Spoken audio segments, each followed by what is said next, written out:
亦都搞掂埋全部馬匹，準備妥當第6場賽事。2班16準備，11號85蚊準備。馬匹就入晒閘㗎啦，但係紅旗仲未舉起嘅，黃旗。1號就23蚊，品學兼優29蚊，11號熱爆藍8.2倍，駿馬名區9.2倍。咁啊賠率方面就圍繞住呢幾匹馬啦，睇下跑出係咪啦？黃旗舉起準備。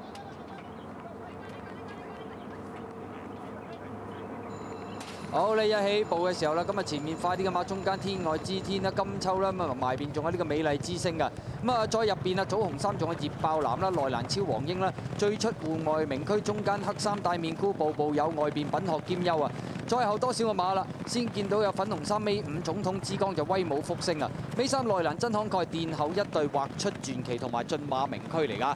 過1200米段住啦，天外之天呢，咁啊帶嚟咗大約有個半身位到啦。美麗之星緊隨第2啊，熱爆藍跟前啲響第3啦，第4位中間呢仲有金秋嘅，咁啊響入邊超黃英啦，外邊啊品學兼優啦，跟住品學兼優喺外邊嘅位置呢，仲有白鼻箍呢隻呢就戶外名區嚟㗎。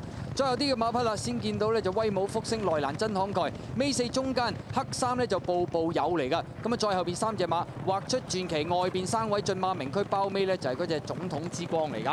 好啦，轉緊彎中間啦喎，咁啊天外之天美麗之星啦，咁啊外邊呢就係呢隻品學兼優呢3隻馬呢就已經係佔先咗啦。內欄第4位就係呢隻熱爆藍㗎，再跟住第5戶外名區入邊呢超黃英，出邊3位啦步步有嚟㗎，咁啊再跟住後邊呢仲有駿馬名區中間金秋啦，入邊博位仲係熱爆藍嗰啲馬，入到最後300零米路程啦，前面透出嘅馬呢，見到外邊步步有一騎就已經湧咗上嚟㗎啦，再見到最出呢仲有駿馬名區追緊㗎，埋邊有品學兼優啦，中間呢就戶外名區啊，再喺中檔位置仲有呢隻呢就超黃英啊，最後100零米啦，步步有一騎落去拋離咗個幾身米贏緊呢場賽事㗎啦，跑第2名呢就係呢隻駿馬名區超黃英啦，埋個第3啊，第4名要影相啊，畫出傳奇同埋戶外名區呢就相當接近啊。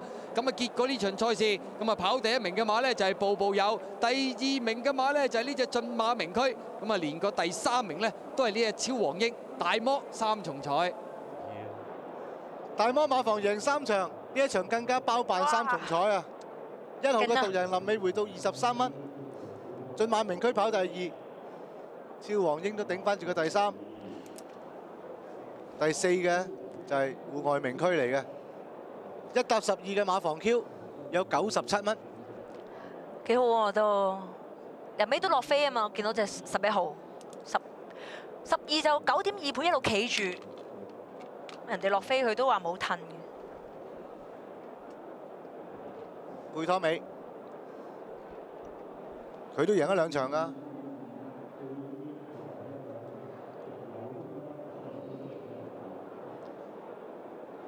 兩隻馬都跑得好好，冇辦法啦，質素有差距，以盡所能啊！12號都。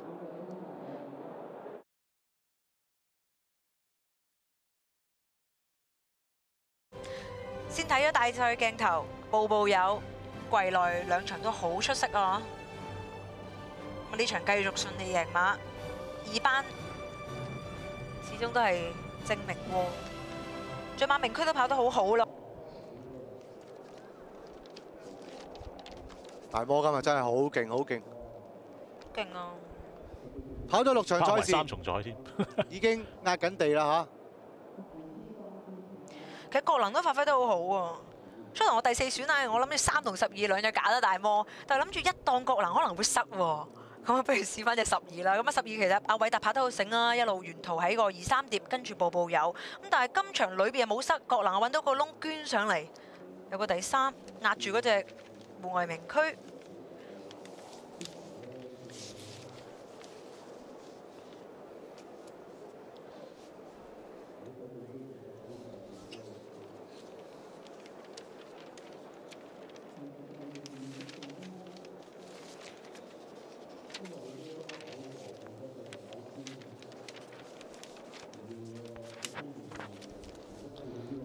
越跑啊越有 A 跑道嘅特色，開邊啊越嚟越有利，埋邊啊越嚟越不利。壓咗地，跟住就跑2場大賽。貝托美睇下可唔可以幫阿摩今日繼續贏落去啦。 7檔起步，阿偉達嗰隻11檔都係選擇 drop 喺後邊咯。早段都比較文靜啲啦，係啊。咁啊前邊快放咧就係見到天外之天啦，跟住到美麗之星，咁啊兩隻都會快嘅。而爆藍都跟翻一個比較前啲嘅位置啦，跟住63個金秋，埋邊係超黃英。咁啊再開邊就見到冇咗新鮮感，冇埋個眼罩刺激嗰隻品學兼優啦。咁啊呢度3碟，咁一陣見到上次差唔多位就啦，但係今日表現真係有啲失色啊，就有啲走樣。選擇呢度走上去嘅，但係佢係冇乜點樣推嘅，其實就咁啊再開邊啊！大錯啊！戶外名區啦，大熱門黑衫嘅步步有，依家係尾4嘅位置， 2碟帶啦，住反面箍嘅，好似滑出傳奇，而家去到啲包未貼係一陣仲要直路塞咗一輪嘅，你啲人可以睇下。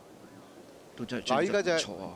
步步有已經頂咗嗰隻威武福星出去啦，走生位3碟，因為外碟都睇嚟係有利啦。偉達跟住嗰條路上啦，係啦。嗱，睇下隻畫出傳奇啦。嗱，呢度仲喺埋邊咧，仲俾嗰隻總統先生一路咁樣阻住嘅。初頭想揀入邊，點知冇位，望下望下，咁樣兜個大圈出嚟。但係白鼻梁嗰隻啊都好易型啊！一陣間又入翻去嘅喎。因為前面嗰隻戶外名區頂住佢啊嘛。